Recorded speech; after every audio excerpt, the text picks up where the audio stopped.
ನಾಳೆ IPL ಮ್ಯಾಚ್ದು finals ಇದೆ. ಆ ಇದೇ ಸಂದರ್ಭದಲ್ಲಿ ನಾವು ಬೆಂಗಳೂರು ಸಿಟಿ ಪೊಲೀಸ್ ವತಿಯಿಂದ ನಾವು ಕೆಲವು ಸಲಹೆ ಸೂಚನೆ ನಾವು ಇನ್ಸ್ಟ್ರಕ್ಷನ್ಸ್ ಕೊಟ್ಟಿದ್ದೀವಿ. ಅದರಲ್ಲಿ ವಿಶೇಷವಾಗಿ ಯಾವುದು ಮ್ಯಾಚ್ ಆದಮೇಲೆ ಕೆಲವು ಸಂದರ್ಭದಲ್ಲಿ ಜನ ಹೊರಗೆ ಬಂದು ಅವರು ಗಾಡಿಯಲ್ಲಿ ಅಥವಾ ಈ ಥರ ಸೆಲೆಬ್ರೇಷನ್ ಮಾಡ್ತಾರೆ ಅವರು ಲೇಟ್ ನೈಟ್.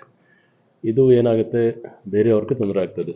ಮತ್ತು ಕಾನೂನು ಪ್ರಕಾರ ಏನೇನು ನಾಯ್ಸ್ ಪೊಲ್ಯೂಷನ್ ಬಗ್ಗೆ ಇದೆ, ಕ್ರ್ಯಾಕರ್ಸ್ ಬಸ್ಟಿಂಗ್ ಬಗ್ಗೆ ಇದೆ, ಅಥವಾ ಬೇರೆ ಮೋಟ್ರ್ ವೆಹಿಕಲ್ ಕಾನೂನು ಪ್ರಕಾರ ಏನೇನಿದೆ ಅದು ಪಾಲನೆ ಮಾಡಬೇಕು. ಆ ನಿಟ್ಟಿನಲ್ಲಿ ನಾವು ನಿನ್ನೆ ಗೈಡ್ಲೈನ್ಸ್ ಕೊಟ್ಟಿದ್ದೀವಿ.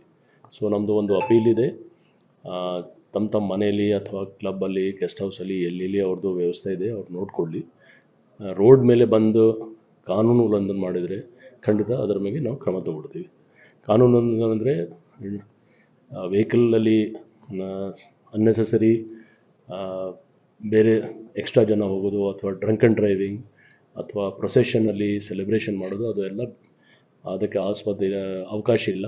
ನಾವು ಸ್ಟ್ರಿಕ್ಟ್ ಕ್ರಮ ತಗೊಳ್ತೀವಿ. ಮತ್ತು ನಮ್ಮ ಪ್ರತಿಯೊಂದು ಡಿವಿಷನ್ ಲೆವೆಲ್ದಲ್ಲಿ DCPs ಅವರು ಬಂದೋಬಸ್ತ್ ವ್ಯವಸ್ಥೆ ಕೂಡ ಮಾಡ್ಕೊಂಡಿದ್ದಾರೆ.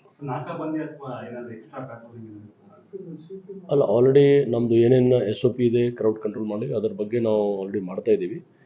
ಅದಕ್ಕೋಸ್ಕರ ನಾನು ಏನು ಹೇಳಿದ್ದೀನಿ, ಡ್ರಂಕ್ ಆ್ಯಂಡ್ ಡ್ರೈವಿಂಗ್ ಬಗ್ಗೆ ತುಂಬ ಸ್ಟ್ರಿಕ್ಟ್ ಚೆಕಿಂಗ್ ಆಗ್ತಾಯಿದೆ. ಆಲ್ರೆಡಿ ವೀಕೆಂಡ್ಸಲ್ಲಿ ಆಗುತ್ತೆ, ನಾಳೆ ಕೂಡ ವಿಶೇಷ ನಾಯಕ ಇರ್ತದೆ. ಮತ್ತು ಜನಕ್ಕೆ ಒಂದು ಸೆಲೆಬ್ರೇಟ್ ಮಾಡಲಿಕ್ಕೆ ನಾವು ಏನು ಅಡ್ಡಿ ಬರ್ತಾಯಿಲ್ಲ. ಸೆಲೆಬ್ರೇಟ್ ಮಾಡಲಿ ಅವರು, ಆದರೆ ಪಬ್ಲಿಕ್ಗೆ ತೊಂದರೆ ಆಗಬಾರ್ದು, ಮತ್ತು ರೋಡಲ್ಲಿ ಸಮಸ್ಯೆ ಆಗಬಾರ್ದು, ಸಾಮಾನ್ಯಕ್ಕೆ ತೊಂದರೆ ಆಗಬಾರ್ದು.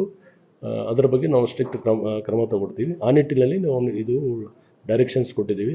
ಆ ಡೈರೆಕ್ಷನ್ಸ್ ಪ್ರಕಾರ ಅವ್ರು ಯಾವ ಕಂಡೀಷನಲ್ಲಿ ಸೆಲೆಬ್ರೇಷನ್ ಪಬ್ಲಿಕ್ಲಿ ಸೆಲೆಬ್ರೇಷನ್ದು ಯಾವುದೂ ಅವಕಾಶ ಇಲ್ಲ, ನಾವು ಪರ್ಮಿಷನ್ ಕೊಟ್ಟಿಲ್ಲ, ಮತ್ತು ಕಾನೂನಲ್ಲಿ ಕೂಡ ಅವಕಾಶ ಇಲ್ಲ.